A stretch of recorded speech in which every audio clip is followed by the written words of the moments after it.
reka mbasuze kandi mbifurize amahoro y'Imana aho muri hirya no hino mu gihugu cy'u Rwanda. Igitondo gihire, umunsi mwiza. Ni tariki ya mbere z'ukwezi kwa munani 2024. Turagenda dusatira impera z'umwaka aho tumaze kwinjira mu kwezi kwa munane. Umwaka usigaje amezi makeya cyane atageze kuri atanu, tukaba twinjiye mu mwaka wa 2025. Hari umuntu arimbye ngo ni kuki ntakwishima ngo nshimire iyo Mana ngo imfashije kuba nshoje umwaka amahoro. Iyo ubyutse bigakunda, wagenda bigakunda, ukumva igihumeko w'abazima, ukarya ukanywa ukaryama, ujye ushimira Imana yagutije uwo mwuka ukaba ugihumeka uw'abazima. Ni inkuru tubyukiyeho muri iki gitondo, ni inkuru natwe itugezeho mu masaha makeya ashize. Ni inkuru itari nziza. Imodoka yo mu bwoko bwa taxi cyangwa se tumodoka dutoya tw'utuvuatiri, imodoka yarenze umuhanda yisanga mu nkombe cyangwa se yisanga mu kiyaga cy'akarere ka Burera. Ni ikiyaga cya Burera giherereye hariya muri Burera mu karere ka Burera. Ni inkuru natwe itugezeho ku buryo bwihuse, ariko ni n'inkuru navuga ngo ntago ari inkuru nziza, ariko muba mugomba kuyumva kuko nta kundi byabaye. Biba iyo ibintu byabaye abantu muba mukwiye kumenya amakuru, nta kundi biba byagenda, kuko niyo si turimo. Ni impanuka yabaye ahagana mu masaa 7 z'ijoro, saa 7 zuzuye, mu karere ka Burera mu murenge wa Kagogo, hariya aho bikunda kwita ngo ni Butare Kabaya. Yego, ni hariya muri Kagogo. Nk'uko message mfite hano imbere yanjye bivuga ngo ahagana mu masaa 7 z'ijoro, nimero ndi kubona hariya yahamagaye polisi iyibwira ko imodoka hari amaze kuvuga Butare mu karere ka Burera mu murenge wa Kagogo, Butare Kabaya. Impanuka y'imodoka yabaye, polisi yageze isanga imodoka yambaye plaque RAH 106 ALA. Kamisubiremo, imodoka yambaye plaque ya RAH 106 ALA voiture V6 verse yari itwawe na Bazimaziki Innocent, mujene w'imyaka 32, aracyari mutoya, ari kumwe na Karama Froduari w'imyaka 30.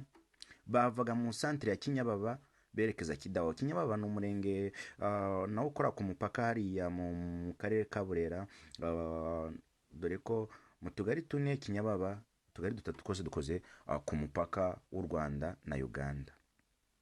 Nuvuga ngo ni imirenge yombi iteganye, cyangwa se ni imirenge yombi y'abaturanyi, yombi hana imbibi kandi yombi kabikora ku mupaka wa Uganda.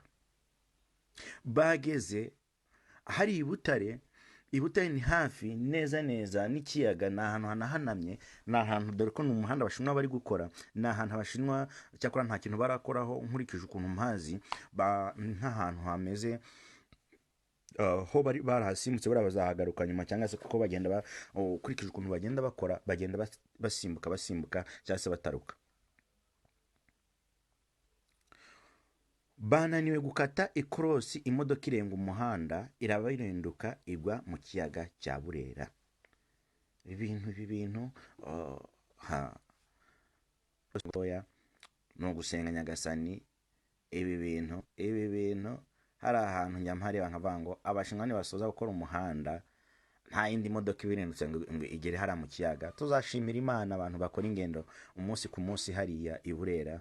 Rwose mujye mugenda mwasenze, mubanze mwagize Nyagasani ati mwami uturinde muri uru rugendo, ugendane natwe mu nzira zijya Musanze Burera. Imodoka irenga umuhanda irabirinduka igwa mu kiyaga cya Burera. Umushoferi niwe wajyanwe n'iyi modoka mu mazi, ni nawe wagize ikibazo cyane.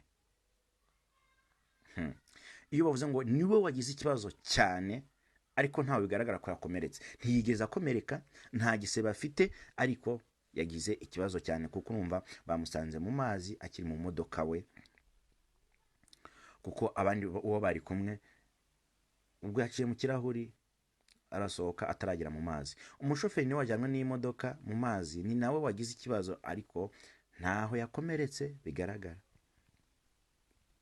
Uyu bari kumwe we yaciye mu kirahuri agwa hasi ariko ntiyakomeretse. Imodoka yarenze umuhanda ikubita igisitsi kiri munsi y'umuhanda, ikirahuri cy'imbere kivamo. Nkwanga ikirahuri cy'imbere kwa shoferi cyahise kivamo. Abantu nabaramo mushimira Imana ikibahagaritse. Kuva ku nkombe y'ikiyaga aho imodoka iri mu kiyaga hari nka metero 3. Nukuvuga ngo kuva ku nkombe z'ikiyaga kugera mu mazi aho imodoka iri harimo metero hafi 3. No kuva ku muhanda ugera ku kiyaga harimo metero 30. Nukuvuga ngo uvuye ku muhanda kugera ku kiyaga umengo imodoka yibirendaguye ibirometero cyangwa se intambwe zigeze kuri 30, igenda yibirindura hafi intambwe 30 cyangwa se metero 30 kuva ku muhanda kugera ku kiyaga. No kuva ku nkombe z'ikiyaga kugera aho imodoka iri mu mazi. Nukuvuga ngo ubungubu imodoka iparitse mu mazi kugira ngo mubyumve neza. Imodoka iparitse mu mazi harimo metero 3.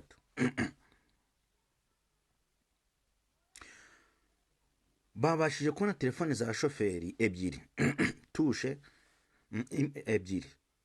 na gatushe na plaque yatakaye aho imodoka yamanukiye. Irondo ry'umwuga rikorera Kabaya Kagogo sector niryo ryakoze ubutabazi bw'ibanze bukuru uyu mushoferi mu mazi. Mwakoze cyane, mwakoze akazi keza. Abantu mujye mukangukira kurara n'irondo. Ahantu batarara irondo rwose mujye murara irondo kugira ngo urumva aba bantu baraye irondo batanze ubutabazi bw'ibanze. Bakoze cyane, bakoze akazi gakomeye. Abari mu modoka bajyanywe kwa muganga Gitare Health Center ngo bitabweho. Abo Gitare herereye hera abazi umurenge wa Kagogo cyangwa se akarere ka Burera. Yes, Gitare ni hano hafi n'umuhanda wa kaburimbo uba umeze nk'ugaruka i Musanze. Harimo kilometero 2 uvuye kuri kaburimbo ukagera aho mu Gitare ku bitaro. Imodoka iracyari mu mazi hategerejwe ko haboneka uko iva mu mazi. Birakorwa bukeye. Iyi message yanditswe nijoro. Stirepe ya nijoro, ni byabaye nijoro. Irondo ry'umwuga rikorera Kagogo sector niryo ryaraye ku modoka kugeza mu gitondo, aho kuri ubu ngubu turi kwerekezayo. Ariko amakuru dufite nuko bafatanyije na marine, bafatanyije n'inzego zishinzwe umutekano zigiye zitandukanye, bari kureba uburyo iyi modoka yavanwa mu kiyaga ubundi ikaba yasubira ku butaka. Wavanga imodoka yaparitse nabi ntiyababeshye. Ngayo nguko ni ibyabereye mu karere ka Burera hariya mu murenge wa Kagogo. Mahoro y'Imana bane namwe. Kora subscribe, like, share na comment. Ibiganiro n'amakuru yacu bikomeze kukugeraho on time. Turabakunda cyane. Ni Mr. Jean Nguk on Iris Rwanda TV.